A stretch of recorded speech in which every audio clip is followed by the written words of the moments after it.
This podcast contains adults using adult language. You have been warned.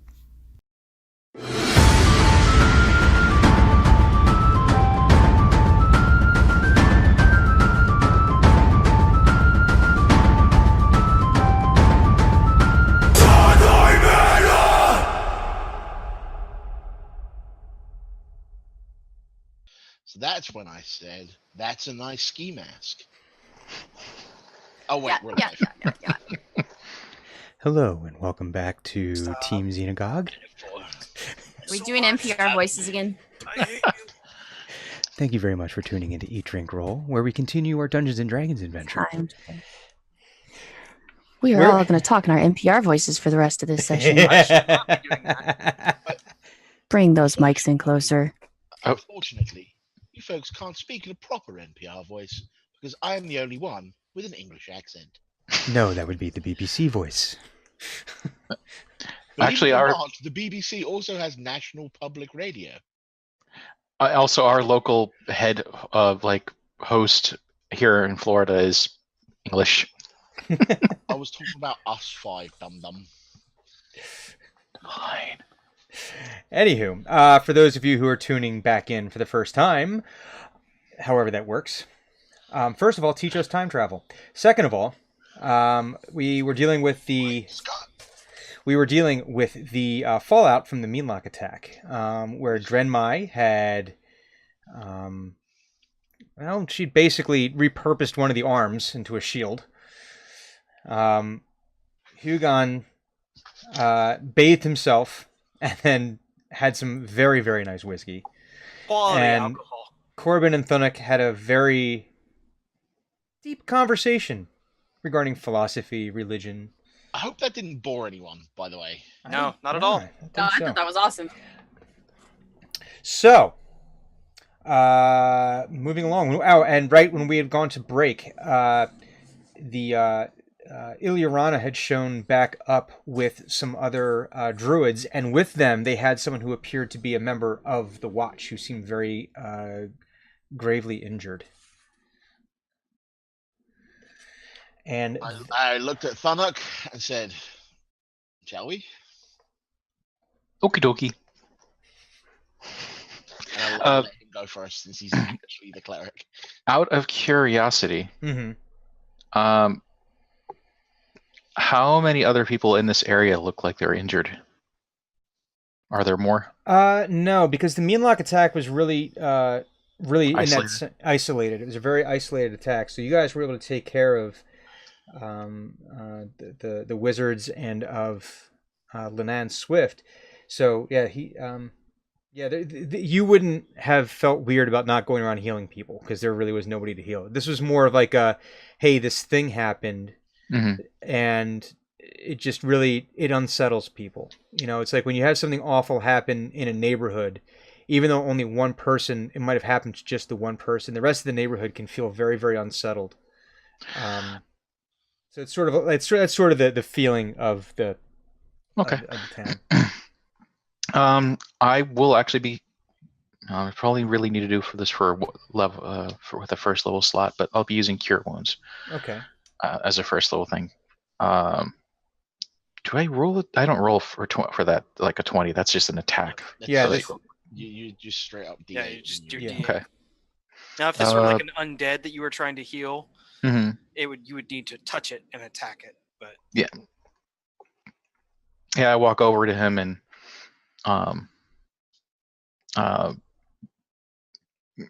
give him a benediction of the of spring and of specifically of the four, specifically spring. Okay. health boop. And it is 7. Okay. So you now is this a case of where do you actually like touch him, or is it more like you're like going to doing like the blessing? I actually have to touch him. Okay. Yeah. So you lay this enormous hand on him, and crumbles into dust and Thanos. and he dies. And you crush his head. Thunuk is now absolutely, devastated and scarred for life. He The shields end. the owl's eyes. Like, no. The end. Of the campaign right there. And I win D&D. Anyway,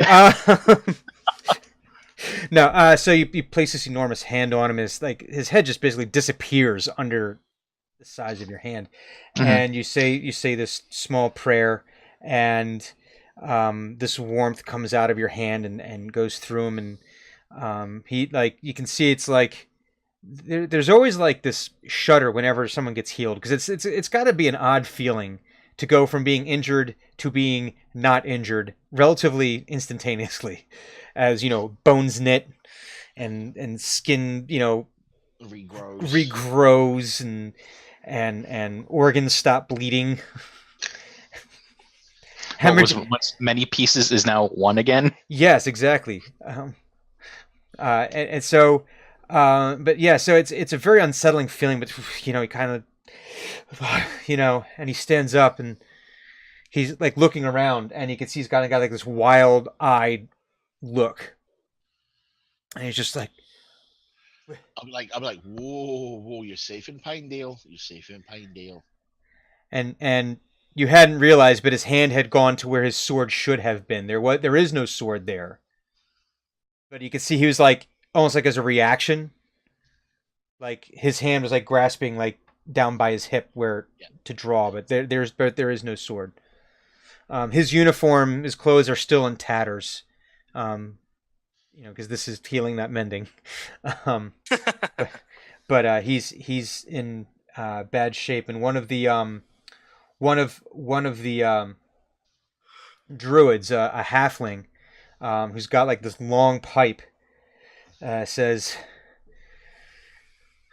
we found him at the nail.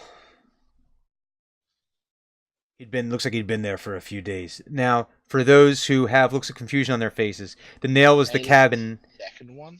That was the third cabin that you did not visit because you had taken the low road instead of the high road. Okay. Yeah. So had you taken the high road, that would have been the cabin that you would have run into. Okay. So this was just said that. Yeah, but that is. So Corbin remembers it perfectly fine. Yeah. Bob may not, because it was weeks ago. It was months ago when we dealt with it. Couldn't be bothered to open his notebook. And that's fine too. But yeah, the halfling says, "Yeah, we found him at the nail. It looks like he had been there for a few days. Practically starving." This is a druid saying this. Yeah, he is dressed as a druid, but it is a male halfling.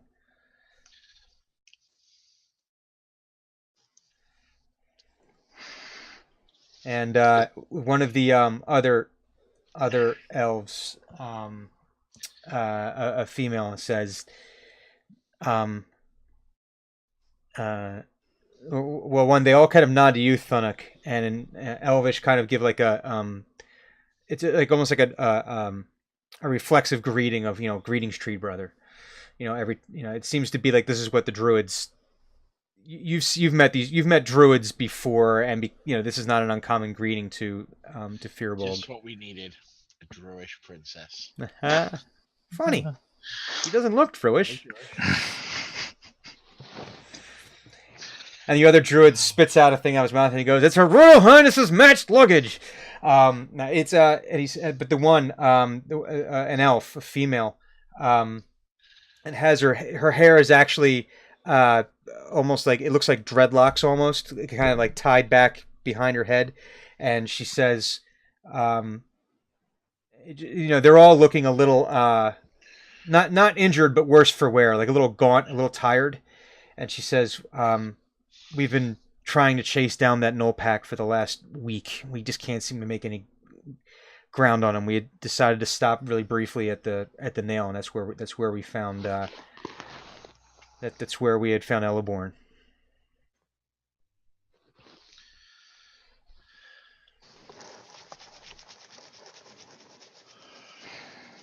I'm trying to decide what Corbin would do right now. Because there's like 3 or 4 options in my head. And I don't know which one I should go with. Thunuk is going to say something to the effect that how many Are there? Because we were attacked when we were. Yvonne forgets the name of the cabin we stopped at. It was the anvil. Anvil. That was the anvil. Okay. Yeah. And the elf says, "We're not sure. This is not like a pack we've ever seen before. They're and she's speaking to you. Did you say this to her in common, or did you say this to her in Elvish? The last language they spoke to me in would be the one that I would have spoken in, just out of reflexively. Okay, so this would be all in Elvish, and she says, we've been trying. This pack is not like nothing I've ever seen before. We can't get their numbers down. We've had gnoll packs come through before, and they move in a logical way. They maraud. They go through. They try to kill as much as they can, as fast as they can. This one's using hit and run tactics. They're moving in and out. We can't seem to track them through the wood. They're leaving no trace of where they've been or their numbers."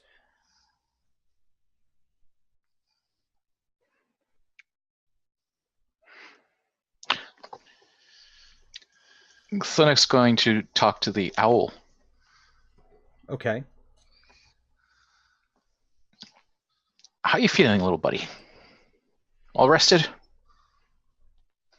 And I'm trying to remember, they can't actually answer you back, correct? Well, it depends. If I'm using speak with animals, they can basically speak with me. But this is just your talk with plants and animals. Yeah, speech of leaf and beast or something like that. Okay. So, and he did remind me. I'm sorry. You're keeping him like in a pocket, or is it like you had him like in a little Bjorn? Basically, just for stuffed in my vest. Oh, okay. He's kind of, and he like looks up to you and he's like, "Whoo!" And he like kind of like does that thing that, like when the owls like want to get their head scratched, doing like that. Yep. And for those of you in the podcast, I was shaking my head vigorously trying to mimic an owl getting his head scratched. I was just waiting for you to try and figure that out. Oh, audio, right.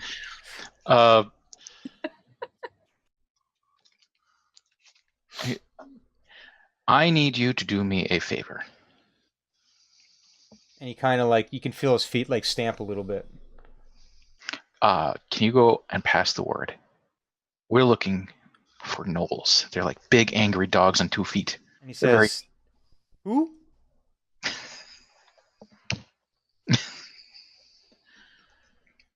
You don't know gnolls? Gnolls are mean. Who? Gnolls. Corbin attacks the DM. Yup. Corbin punches the owl. No, the owl. You get the impression that the owl understands. So you want him to look for the gnolls, or tell the animals to look for the gnolls? Pass the word to the other owls of the forest that we're looking for gnolls and we want to find them. And so he like works his way out of your vest, and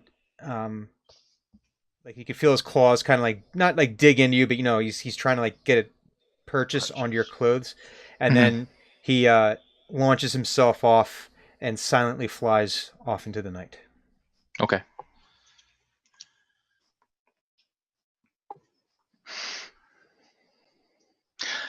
I'm wondering what speech of beast and leaf sound like. Is Thunuk just speaking normally, or if he's speaking like gibberish as far as anyone else is concerned? I think it's gibberish. Yeah, probably. Well, I think you're just talking because we heard you say to the moss how rude it was. That's true. So I've been speaking normally. Yeah. Mm-hmm. That makes sense. Okay. Because with the animals, it's more like they're understanding your intent. Mm-hmm. So you could, as long as you are making noise, you could be speaking probably just about any language. They don't need to speak the language that you're speaking. It's more like the intent behind what you're trying to say. They're able to understand that. How close to death did this guard look when he showed up? Pretty close. Okay. He was in rough shape. Now, correct me if I'm wrong, but the nail was like 2 days travel from Pinedale. The third cabin? Yeah, and the reason No, that was only because it was like a day less. no, it's actually it is it was so when you're traveling from El Boulder to Pinedale, you've got the first two cabins, and then it's the idea that you might not be able to take they're depending on which road is taken. One way is faster but could potentially be more wrought, the shorter path. So the So upper, how much longer does the upper path take? so you would be able to reach the nail by sundown if you left at the same time that you had left from the previous cabin, and then from there it would only be a few hours to Pinedale from there. It's just that the cabin is stationed there because travel at night in the Chondalwood is so dangerous that if you were to continue traveling through that high path, you would not reach Pinedale until well after midnight, and it's too dangerous to travel for most folks. So it's possible that Ilyarana could leave, moving at the speed she was moving, and get them. And mind you, they didn't say that they found that they were at the nail. They could have already been making their way towards Pinedale when she found them. No, but they found the human at the nail. Yes. Right. I'm not necessarily talking about Ilyana herself. Okay. So I look at the other druids. Mm-hmm. So you have a female elf. That was the one with the dreads that you were talking to. You've got the male halfling. Yeah. We told you about finding Erebor. There's a female half elf with them, and then there's a male half orc. Which one looks like the lowest one on the totem pole? Like which one looks to be the junior? You really don't get a sense of rank with them. Come on, man. Every enclave has ranks. Yeah, but not from these folks seem to be. You're not picking up on anyone having rank in this particular group of four. Yeah, but is there anyone who seems to be afraid to speak up? Is there anyone that the others aren't looking at? Are there ones that seem hesitant to interject in the conversation? Like, no, not really. This seems to be a group of peers. All right. Then I will turn to the half-elf. Mm-hmm. And in perfect elven, accent and all, say, so you traveled here for 6 hours without healing the guard once. And she answers you in perfect Elvish. We did what we could. We've used up what we're able to use prior to us finding him.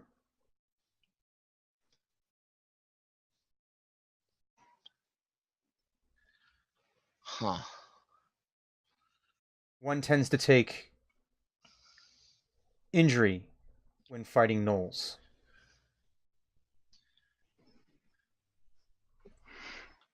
And you've noticed that there are tears in their clothing that, it looks like they have been. Not every method of healing is magical. He lives because of the herbs we've given him. Huh.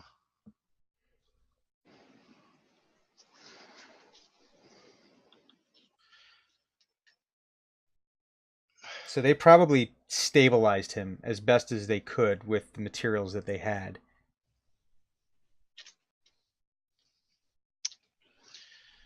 I just find it strange that druids that are out hunting gnolls do not take an overabundance of healing spells or potions with them. Just find that odd. I will then turn to Ilyana and say, I have something you may wish to see. She says, "Okay," and there's some exchanged hand signals between the group. And I'm addressing it as in you, as in all of the druids. She says, "Well, we need to make sure we need to get Erebor. We need to get him inside, and then we can talk after that." Thunuk, will you take care of that, please? Sure. Thank you. I pick the guy up. I literally point at the Meanlock cave. Mm-hmm. And I lead them into the Meanlock cave. And I show them that elven ruin that I found. Okay. And Ilarana and the other elf are they're looking at it, and they're seeing they see the language on there, and they say, "Oh, this is Elven." Yes, it is. This is very, very old. Yes. And I thought it might be prudent to bring yourselves here to see this, because I wasn't aware that this town was built on any elven ruins.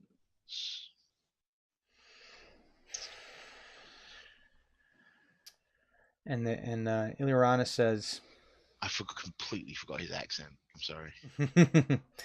and or did he? Dun, dun, dun. And Ilarana says,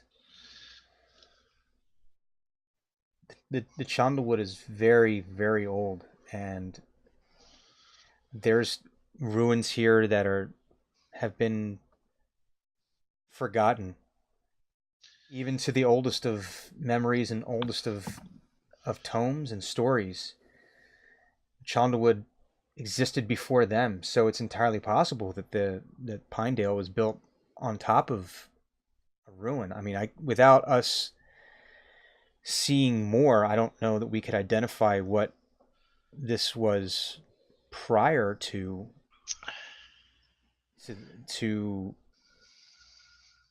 whatever the ages have taken to it.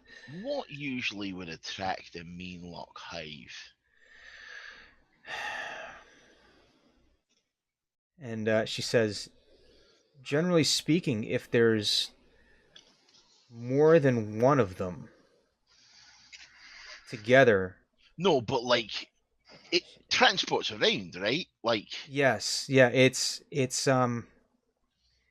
it could be that there's a weak spot in the veil between here and the Feylands, but she says it could be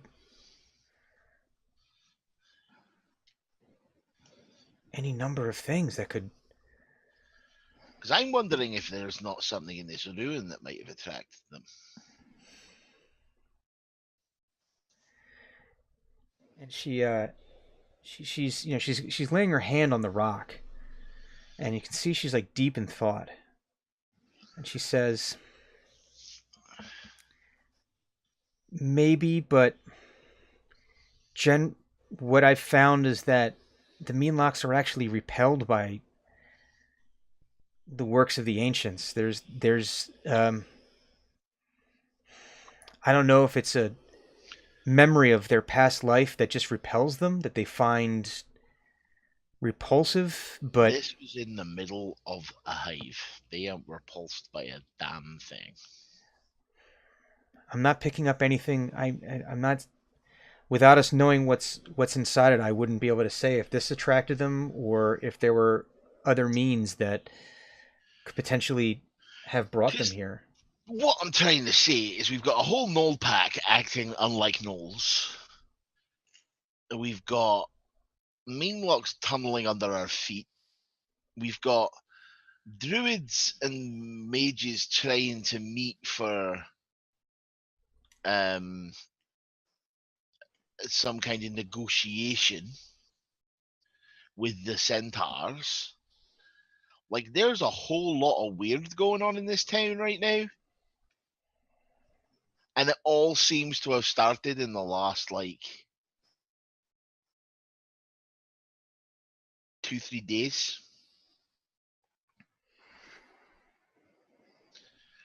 So either these things are all connected, or this is an incredible set of coincidence. She says, I don't have any other answers. Also,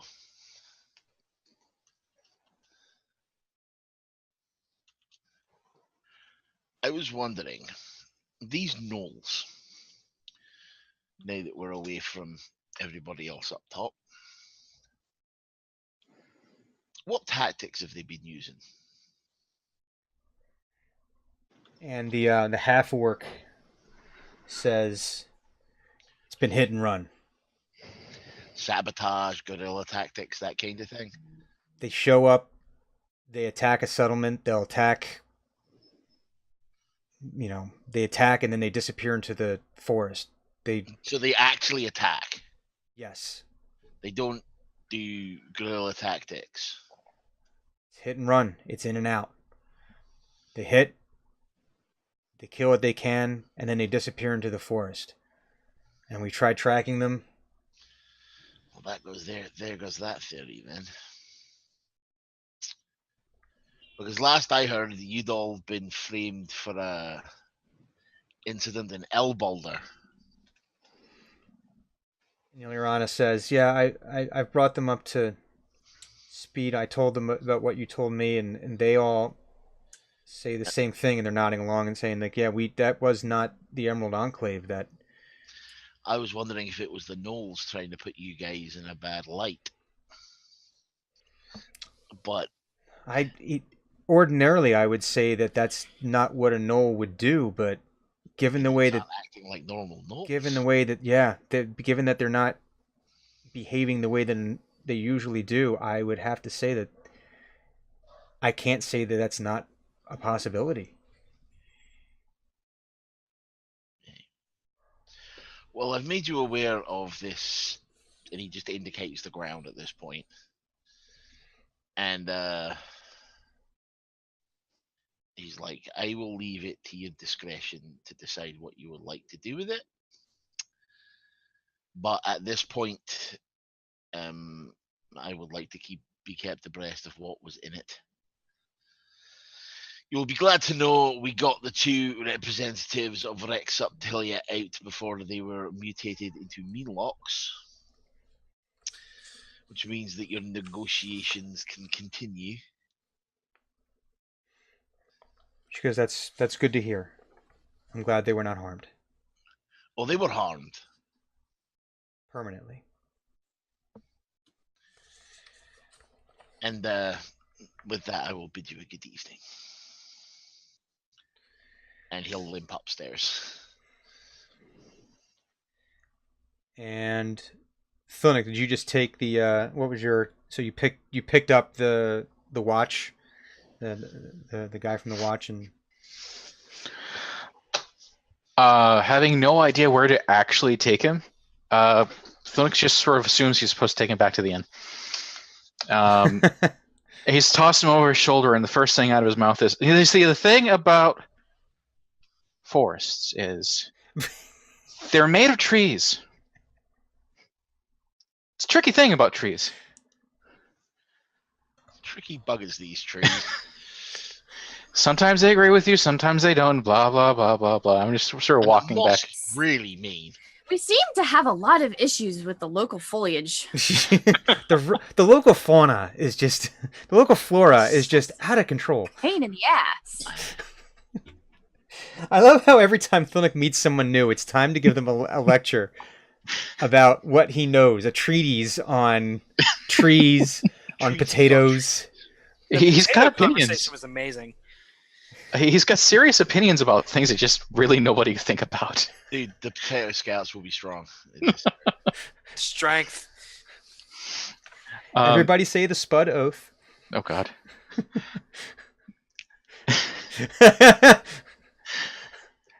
All I can think of when it's for the Spuddos is goes something like.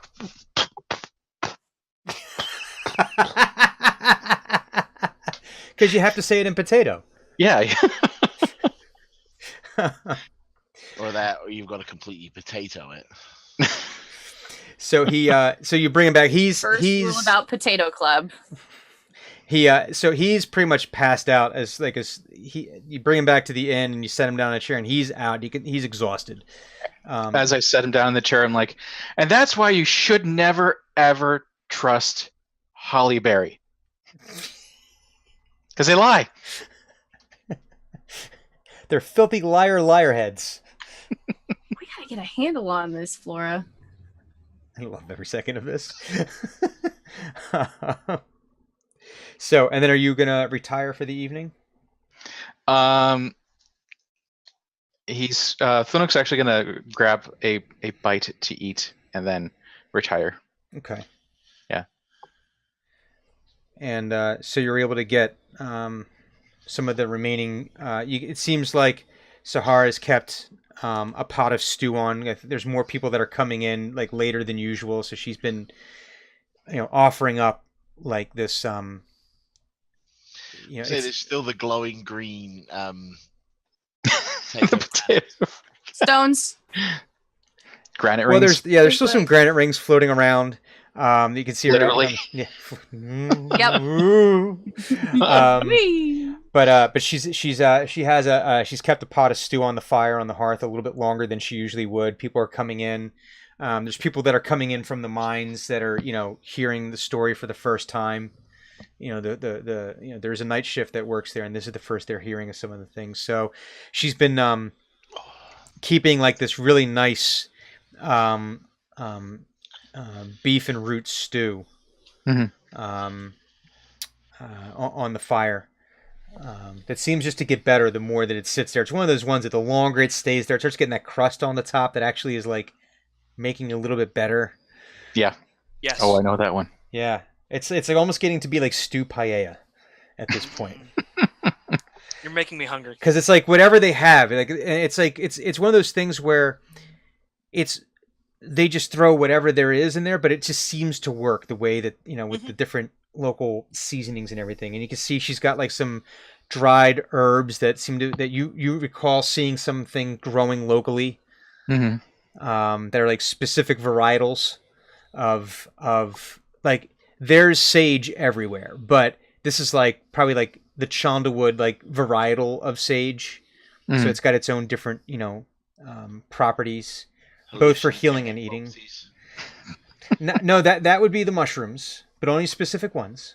Okay. And if you mix them with a specific holly leaf, dude, that's a gonzo weekend right there. The highest choice.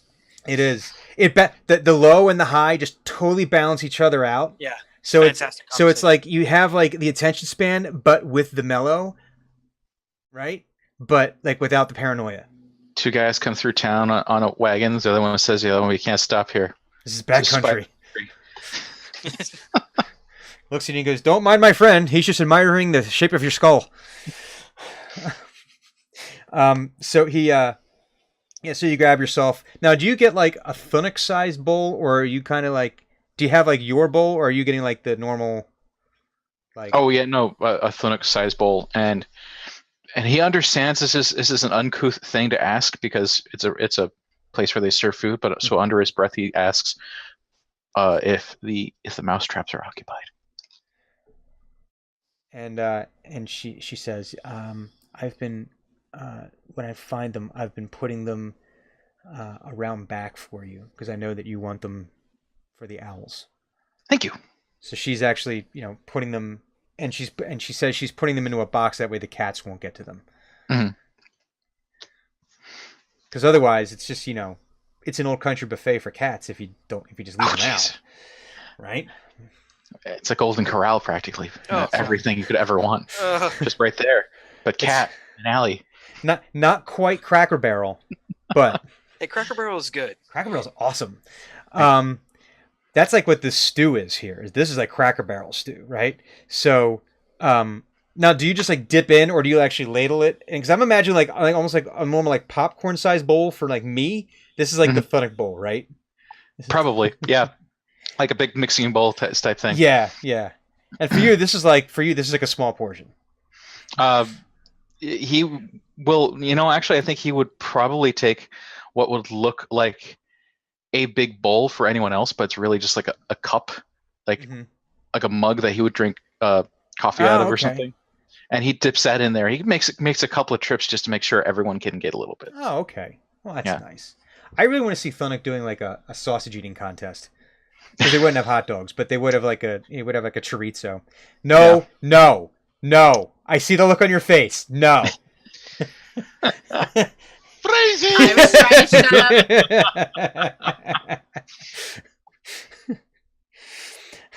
up. All right, so then you retire to your quarters. Hugon, you've retired to your quarters. Corbin, when you walked away, is that what you did? You're kind of like doing your wrapped up for the evening? Or was there more that you were intending to accomplish? I wanted to go and just head to the Swift household and check on everybody very quickly before heading back to the inn. When you get to their house, the lights are all out. That's never stopped me before. So are you time for some beanie? Are you breaking into this house? The doors are locked. That's never stopped me before. I'm going to climb on the roof and look through the windows. Okay. I'm Batman, remember? Well, you don't actually need to climb on the roof. You can see through one of the front windows of their home. That they're all underneath like a single blanket, like downstairs. Like they decided to stay down together in one room this evening. So and they seem sleeping as peaceful as possible, but they're all it's kind of one of those things where like Linan and Artur are like sleeping there, and the kids are like right in between them, like.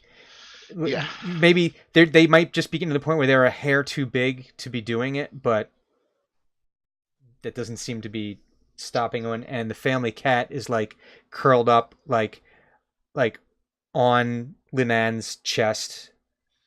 Like it just looks like this kind of like alley cat almost looking thing that they, but it's like it's curled up and it's got its face like one day, and they're like, we'll keep this. Yeah, exactly. It's curled up like right on its like, and it's got the cat's face is like right there on Linan's neck. You know. So. All right, and then I'll turn in for the night. Okay. And Drenmai, how long would you spend working on your shield? Or do you think She has no thing of time. So, but this is a fairly simple project, so I mean probably just a few hours. So obviously Legit is working on the shield. Yeah, so you have like the function, which is just, that's making the shield work as a shield. And you've probably already done your testing for hardness and all that. That was part of your whole. Yep. Then the fit and finish, right? This is your attaching that. Is there anything that Dren would be doing to the? So you're obviously making sure that the straps are perfectly aligned. That you're probably like really a stickler to make sure there's a good. You want good arm feel. Adding like some nice padding to the shoulder bits for the carrying. It's nice and comfy now. So, and it's got a good arm feel. Yeah. Is this a case now? Would Dren do any kind of like treatment to the outside, to the actual protective side of this? Not until I've figured out anything. I got to do some more research on Meanlock anatomy if it needs any reinforcement. Fortunately, there are test subjects available. Exactly. And they're dead, so it's not immoral or inhumane. It is gross. Half in case I mess this one up. And then I guess at some point though, you just turn in for the evening. Yeah, after I get this all fitted how I want to, I've got a future plan.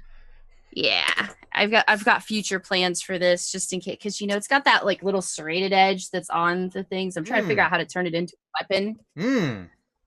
Claw. So I'm trying to figure out some kind of spinning mechanism, but I haven't gotten there yet. A spinning mechanism. After I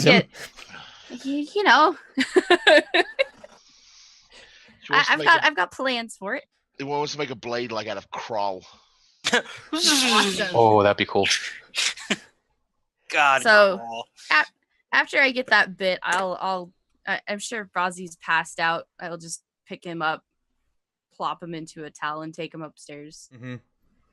And you can see his body language says that he might have forgiven you a little bit.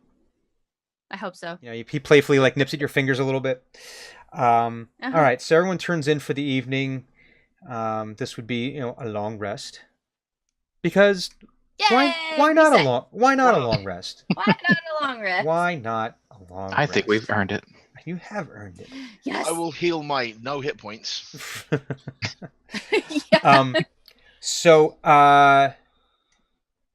So we know, Corbin, you're usually the first one up. You're usually up right at sunrise doing your whole morning workout, thing.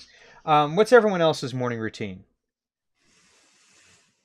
Rozzy's my alarm clock, so whenever I have to wake up, that's when I do. Okay. Would you have like wooden stuff in your back of your shop? Oh yeah, I got everything in here. You wake up to the sounds of wood being chopped. Okay. Hugon will probably wake up not too far after dawn, have his breakfast, and then probably clean his armor. So what is a Hugon breakfast? Yes. Think of a... Imagine if you will. Imagine a dark breakfast. Like 6 different plates of stuff. A black pudding. And not the monster, the black pudding. But like just it fills a table. Okay. It's into the table. So you do like the lumberjack breakfast. Oh yeah. And so like he'll have that, he'll clean his place, he'll clean his armor and his weapons, like probably sharpen the halberd a little bit and get the nicks and dings out of it. Okay. And then he dresses in full kit and he heads straight for the main government building. Okay. Thunuk, what's your morning routine? Since we sleep upstairs, he goes to the roof first, checks on his patients. So when you get up on the roof, and I guess Thunuk would also be a very early riser? Yes. Okay. So when you get up on the roof, you find Linana's up there. And she's, I'm guessing you probably have some birds, like in their little cages as they're, for their treatment. Well, they're not so much cages because there's no, nothing to close them off. But it's more like a little cove. Alcove, yeah. Yeah, and you can see she's, in there, and she's, absent-mindedly, petting one of the pigeons that you have in there, one of the doves.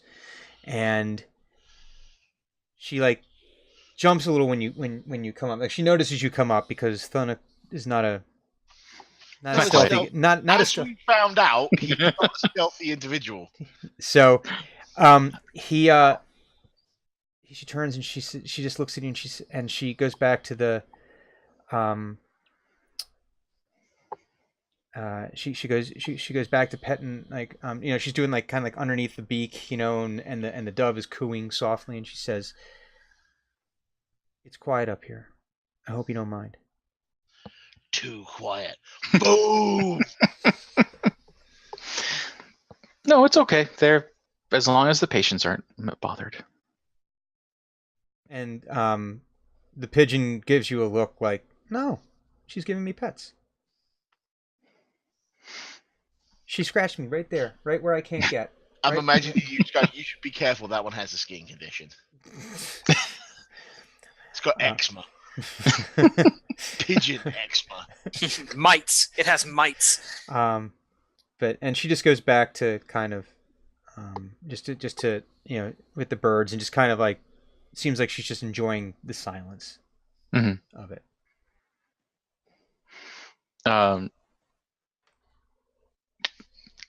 For any of the birds, if they're not well enough to fly and get their own food, Thunuk puts out a little bit of food for them. That's sort of his thing. Okay. And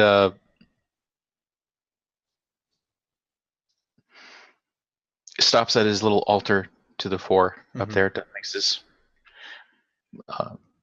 does a quick morning prayer like he normally does, and then asks Linan, "Is everything okay? You seems like people don't normally want quiet unless something's bothering them." And she doesn't respond right away. And she's a body snatcher killer. She No.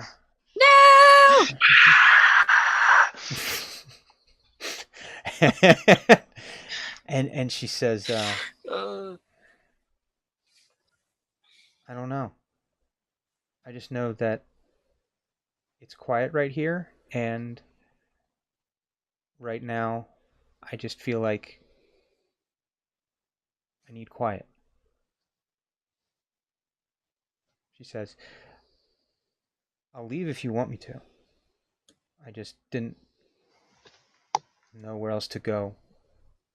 And this just seems like a quiet place to sit and think. It's okay to sit and think.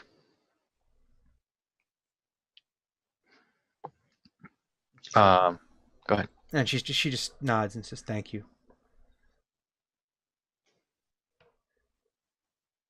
Clues has a hand up. Drenmai has her hand up. Yes, Drenmai? Well, I was waiting for the scene to be done. Oh. If you're done with it. I wanted to know if there's any, hills or anything around my shop. I don't know the layout behind me or around me. Pinedale's pretty, is a pretty level area. But it is, between two ridges in the mountain. The ridges almost make like a V or like a cup, like that shape. And okay. And it's so, and this at one point, and it hasn't been for some time, but at one point it looks like it might have been the part of like a floodplain. So this area is pretty level, but then obviously there's steep embankments going up into the mines, and you can get up into the fire steep mountains. And okay, so I just head toward. I want to head towards the edge of the town, then where there might be a slight incline somewhere. Okay. Yeah, there would be an incline. How steep of an incline are you looking for? Just nothing big, just like that. Okay. Nothing super big. That would be down towards the river. Okay. Yeah, and I'm gonna head down that way. Okay. You continue to hear chopping from behind your shop. Yeah, you'll just see me kind of wander out. I've grabbed the new little shield kind of thing, and Razi's probably flying behind me. You probably see if you're going for a slope near your place near the river, you will find his coat and his what he usually wears on the top, just laid on by the riverbank, as if he's okay. And then if you look over, he's just stood behind your thing, just chopping wood with an axe. Okay. Scars everywhere. I'd just be confused because I look over. I've got this giant stack of wood, but not gonna complain. Always can use more wood. It's endurance. Always can use more wood. Good endurance training. It's just hitting a tire with a sledgehammer. But useful. Yeah. Okay, so I'm gonna go wander up there. Okay. I'm curious as to why Drenmai needs to find an incline. Gonna slide on the shield, duh. Yeah, I'm literally going to strap it on, and you're gonna just see Dren kind of pop on the thing and be like, "Look around, we're good." I just hop on her back and go down. We're testing out the shield. Okay, so give me this little dog go. Well, hang on. Give me a tinker's roll. Okay. Let me pull up my sheet here real quick. 17. Yeah, you're pretty successful in that, where you're able to jump on your back and zip on down pretty quickly. You feel though that the balance isn't quite right. That there could be some tweaks to the balance, and you feel that the coefficient of friction in 3 specific areas could probably be addressed in such a way as to increase the speed. You feel like there was some drag there that... Okay. I'm noting all of this down. Yeah. Okay. Do I see any, like, is there cracks? Because, I'm sure there's, like, some little bits of rocks and stuff on the hill or whatever. Do I notice anything that's been done to the shield for, like, cracking? No, the shield, as far as the strength goes, seems to have held up very well. Perfect. My next thing is I'm going to find a tree, and I'm going to use the straight edge, and I'm going to try and chop right into it. Strength check. All right, yeah, do a strength check. I'm testing how much. Oh, she's so weak. I'm trying to test. Oh, okay, that's not so bad. What was my strength? Where's my strength? I can't find it. I was once really tempted to do like a swole as fuck gnome, like 18 strength. 15. You're able to swing the thing in, and the now you have to kind of grab it almost like a trash can lid. And or were you trying to do it? So you were swinging it like not as a shield, but you're. I'm literally going dead on. I'm using that serrated bit since it's kind of curved like this. Right. So I kind of just want to chunk it into the tree because I'm seeing if it shatters or it. Oh, okay. So you're not keeping it on your arm. I'm doing a durability test on it. All right. Okay, I see what you're doing. I've got like the bottom of it, and I'm going. Okay, so this is the tree chop test. Side. We've done the hillslide test. Now we're going to do the tree. Now we're testing, and we're going to test for the edge and sharpness. No, it bites into the tree. Okay, but there's no fractures. No, you look in there. You're not seeing any kind of fractures, occlusions, nothing. No cold shuts. Nothing. Okay. I've been watching a lot of Forged with Fire lately. The last test that she had. She's going to kind of hold it in front of her. Uh-huh. She looks out at the river and runs straight for it and tries to jump on top of it. And slide across? I want to see if it floats. You're going to skimboard on this thing? All right, that is going to be a dex check. Acrobatics, yeah. Now I suddenly want to see her on top of the shield and Thunuk skipping her like a stone. This would be a dex check. A dex check? Okay. Yeah. Because I've done skimboarding before, and it's... Okay, a 12. So you're able to, like, put the board... So you're running at the river, right? And so you run... I'm, and going straight at it. And you throw the shield down into the water, and you jump on it, right? And you have a couple of feet where, like, for the first foot, you're skimming, and it's great. And then in the second foot, it starts like doing like this wobble thing. And then by the third foot, you are now underwater. Okay. So it doesn't float. No. It goes. You fall off of the thing because you just completely lose your balance, and you go head over tea kettle into the water. And the water is a very bracing cold. I'm fine with this. Because it's still the winter melts. It's still being filled by the winter melts. Can Dren swim? You probably weren't that deep, because she already made about 3 feet out before the thing went. No. Yeah. I'm this much away from her. 2. How deep am I in? Because I am 3'2". You're probably up to your chin at this point. Hold on. I'm gonna flip a coin. Or we'll do evens odds. Evens I can swim, odds I can't. Fuck, I can't. Well, you're only in about 3 feet of water, so you're like... Yeah, but that's literally up to here. Yeah. It's here. So I'm like, bounce back, bounce back.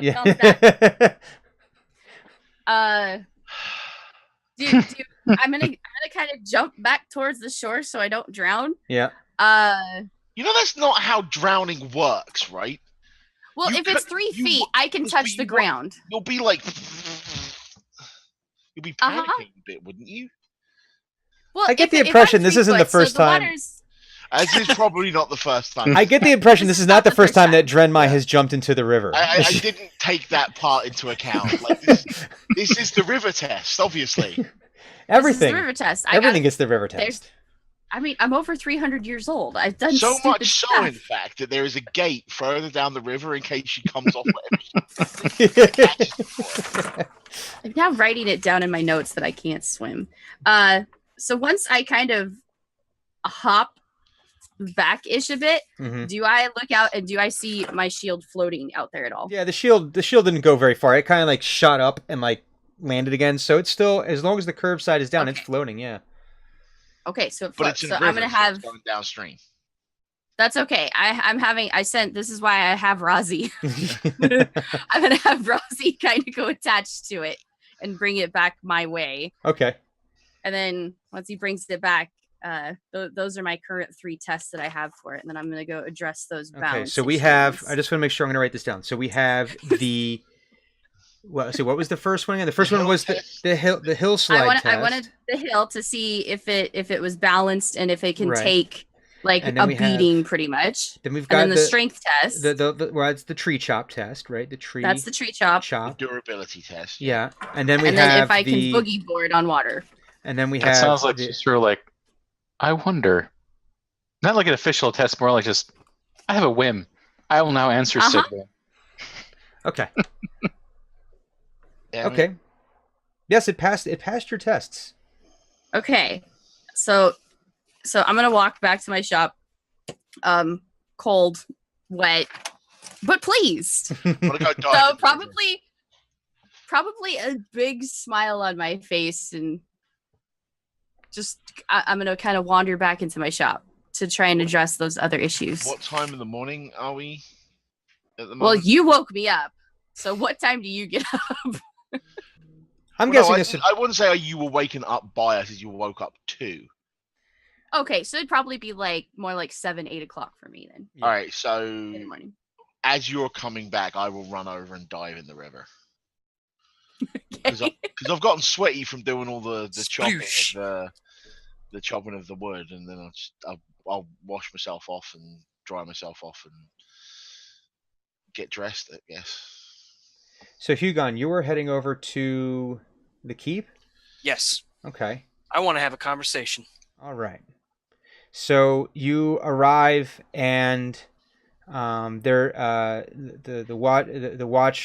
folks that are on the morning shift are arriving. There's probably about 20 of them. Mm-hmm. How are they armed? It looks like they're armed. I mean, they've all got short swords, of varying quality. It seems like it's bring your own kind of thing. Yeah, kind of a bring your own, but more like whatever they were able to buy military surplus. Mm-hmm. So there's serviceable weapons. You've seen them in better shape.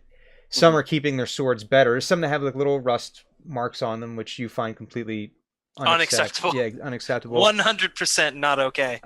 You're able to kind of pick out who might have had some more time serving. There's a few that you can see that they're, from what you're seeing with the swords, they're kind of like in these almost like open scabbards, where it's almost just basically like a hook that they're hanging on. It's not like a full leather scabbard. That seems to be the common one. You can see like they do have some weapons lined up in racks, like some larger pikes, but they don't look like they've seen very much use.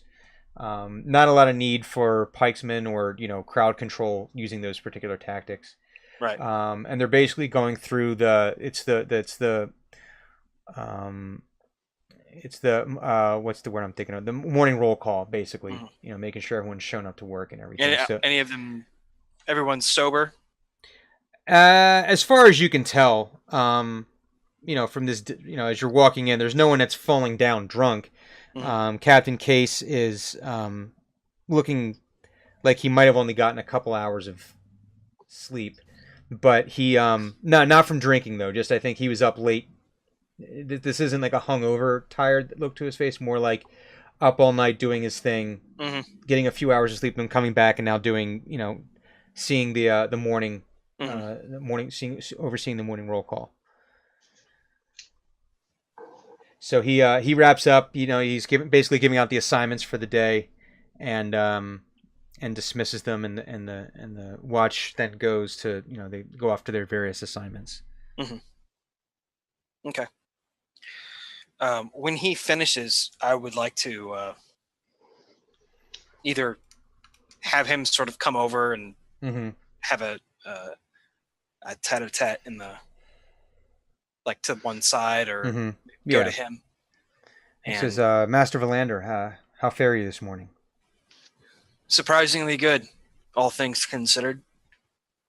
Not often I have to go fight monsters in their house, but worked out well. I've got a good team. As well as can be expected. Yes, that can make all the difference. How can I help you this morning? Well, I don't know the procedure around here. When does the council normally take audience? I believe that, as they all have their regular jobs, we weren't able to meet first thing in the morning, so the agreement was made. We were actually going to send runners to you and your team to inform them that that we were going to meet at noon today. Oh, fantastic. Well, I'm going to be early. And he says, you seem to be a man learned in the use of your weapon. Very much so. My life has depended on it. So, as did yours last night. Yeah. And he says, your accent, Cormier? Yes. So you fought in the war. Which? I guess that would be the question. It's been a bad life when you can actually ask which war. Yeah. And he says, there was a company that I served with for a brief time during a orc incursion that I served alongside some Cormiri during the course of that. Very honorable men that I served with. Sometimes. Some of them are assholes. People tend to run the full spectrum, I found. Yes, very much so. So,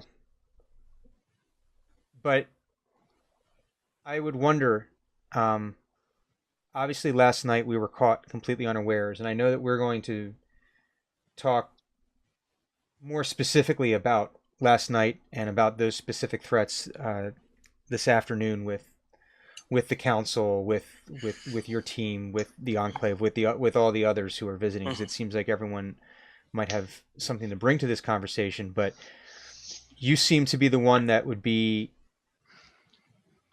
able to look at what we're currently doing just from a day-to-day basis. Not necessarily talking about crisis response, but just from the day-to-day. And maybe giving us, I don't know if you would have feedback for us as to what we could be improving, doing better. So that way, even just, I for the most part, the people are here that are in the guard are, some of them have some experience. Some of them are just farmhands that wanted something different. Some of them are, we've got people that used to be anywhere from craftsmen to peasants to cut purses from the cities that wanted to try something new. So they came here and were able to, we're able to earn some kind of spot into the watch. Yeah, it's a militia. Yes, but I fear that even on the day-to-day, there's things that we could be doing better, and I would wonder if that could be something we could talk about. It's at this point that in the back of his head, Hugon hears Corbin's voice going, "Consultation fee."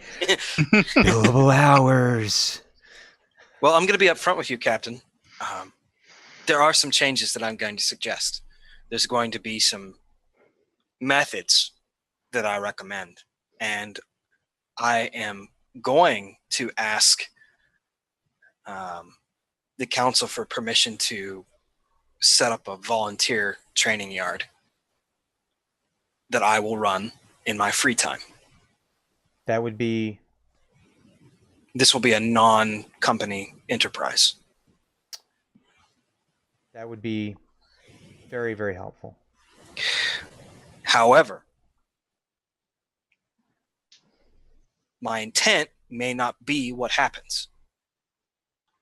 The rules of the company may dictate that we charge for this service. I'll have to bring it up with my documenter. And he will have to discuss it with Home Office. But I want this to be accessible. I want this to be something that the town can benefit from. Because I need you to understand that what happened last night was irregular and unusual. But there are things going on in the Chondalwood that are going to come here. There's trouble brewing, and I can feel it. Mm-hmm. Too much is going on that we don't understand. Some sort of dark power arrayed against us, or some form of organized campaign on behalf of other lords, using shadow armies to, not literal shadow armies, the proxy armies. I have to forget. Sometimes there are literal shadow armies. It's quite unpleasant. When you say that, he like pales a little bit. Yeah. Particularly the gnolls. If they get bold enough or stupid enough, they'll hit this place. And from what I've studied on the way over, these are not your standard barking mad dogs. They have tactics. They have leaders. And he says, well, as far as payment goes, that's above my pay grade. Certainly. And I'm just warning you that that's going to be the discussion. But I want you to understand that we're allied in this, and I'm not trying to take your job. No. And I want us to be on the same page. No, I completely understand that. And I think you and I are after the same goals on this. So I think at this point we should probably wait until we meet with the council, with the town council, and find out what our options are before we go into any more detail. But and I will be advocating for this to happen. So perhaps between your team and some help from maybe some words from me would help move this along in the direction that I think everyone wants it to. But then hopefully we'll be able to get this passed, and then you and I can have a discussion about this. Absolutely. My goal is to make this happen quickly. The sooner the better. Yeah, the sooner the better, because it's not going to get better. Yeah. If anything, it's going to be worse. And with that, he kind of shudders and then says, well, you have to forgive me. There's duties that I need to attend to. The bureaucracy demands attention. Absolutely. I try to stay out of it. I wish I could. Yeah. And he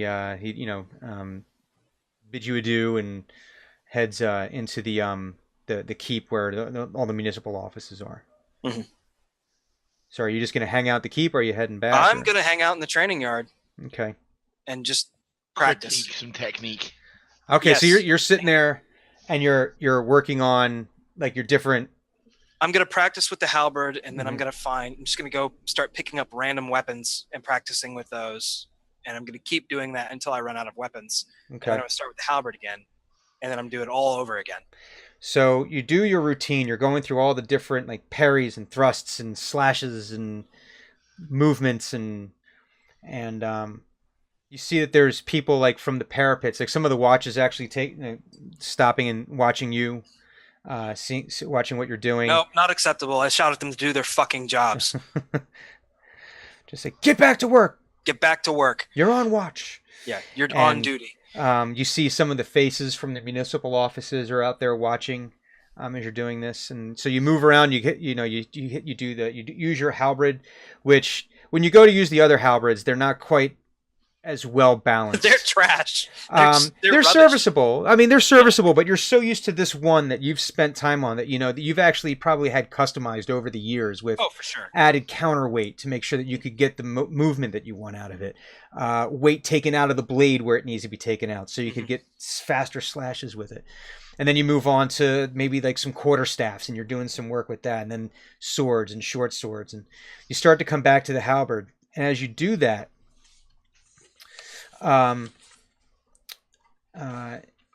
you look over by the weapons racks, and Tadell Swift is standing there. and she's actually, as best as she can, holding one of the halberds. She's got the end like in the ground, the not the bladed end, but she's got and she's holding this up and balancing it as best as she can.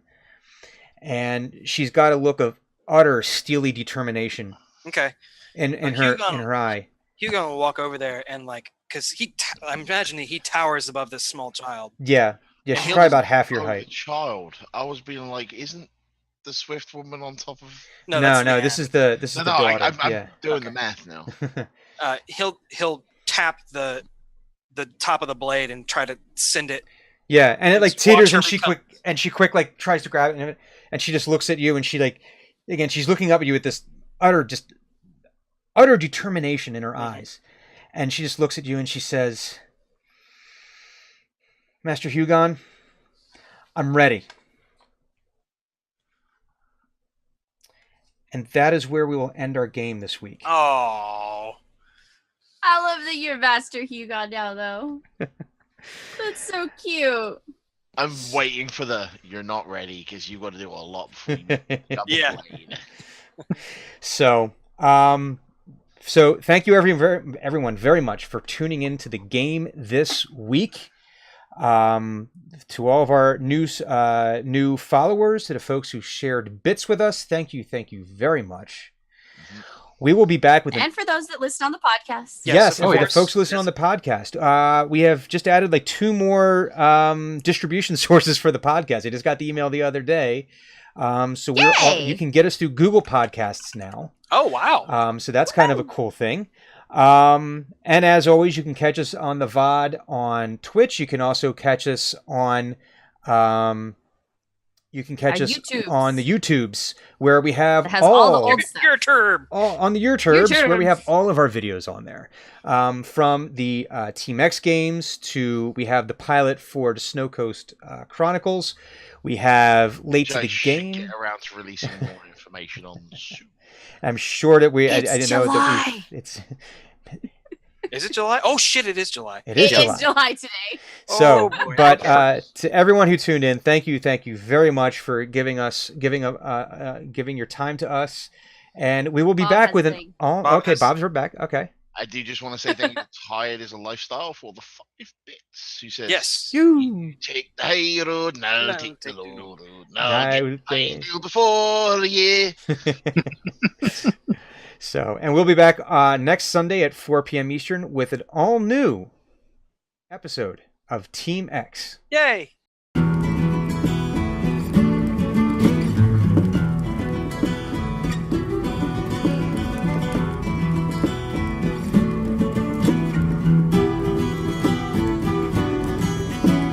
Deep within the core of the forest can be heard, and hear a spirit song sealed from long before.